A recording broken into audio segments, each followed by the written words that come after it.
লোকসভায় তৃণমূলের মুখ্য সচেতকের পদ থেকে ইস্তফা গৃহীত হওয়ার পর কার্যত চ্যালেঞ্জের সুর শোনা যাচ্ছে কল্যাণ বন্দ্যোপাধ্যায়ের গলায়।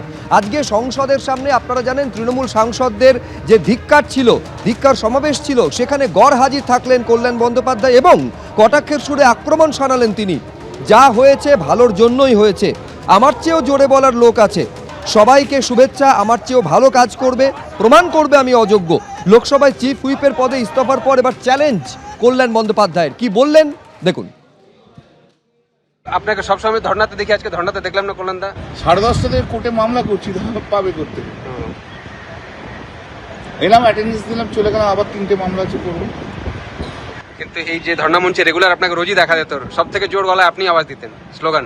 আমার চেয়েও জোর গলার আওয়াজ আরো ভালো লোকরা করবে,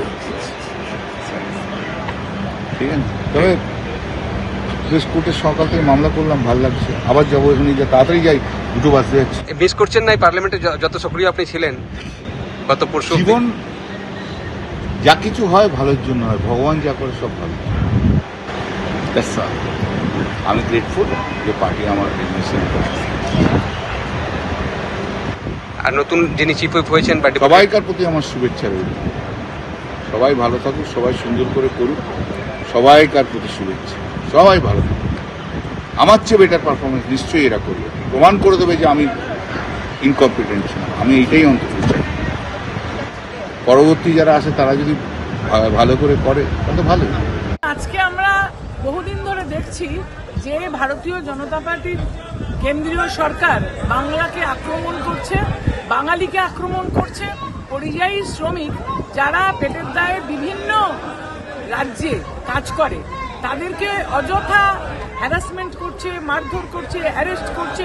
শুধু তাদের অন্যায়টা কি যে তারা বাংলা ভাষায় কথা বলে।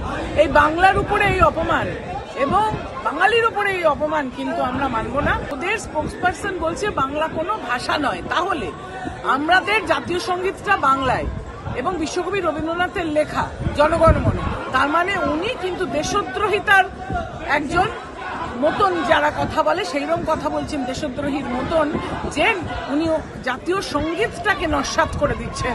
আমরা ওনার গ্রেপ্তার দাবি করছি। ভোট চাইছে, বাংলা মানুষের পাশে যা যা ইতিহাস বলছে গত কয়েক বছরে দেখে নাও, বাংলা মানুষের পাশে দাঁড়ায়নি, প্রত্যেকটা ক্ষেত্রে দাঁড়ায়নি, উল্টে বাংলা ভাষাকে ছোট করছে, বাঙালিদের ছোট করছে। তো ভোটের দেখাবে রেজাল্ট। বাংলাদেশ থেকে রোহিঙ্গা বাংলাদেশি মুসলিম অনুপ্রবেশকারীদের নিয়ে এসে আমাদের দরিদ্র মাইগ্রেন্ট লেবার যারা আছেন, যারা ভারতীয়, তাদের সর্বনাশ করছে তৃণমূল। সীমান্তের সব জেলাগুলোর জনসন্তুলন বদলে দিয়েছে তৃণমূল। তৃণমূল পশ্চিমবঙ্গকে পশ্চিম বাংলাদেশ বানাতে চাইছে, সেটা আমরা হতে দেব না। তৃণমূলকে গ্রেফতার করতে হবে। ধর্ণা দেওয়ার সবাই অধিকার আছে, ঠিক, ভালো কথা, একটু গান টান গান। কিন্তু যে কল্যাণ ব্যানার্জিকে দেখলাম না, ওনার মধ্যে তো একটা বীর রসের আধিক্য আছে, উনি থাকলে জমে ব্যাপারগুলো।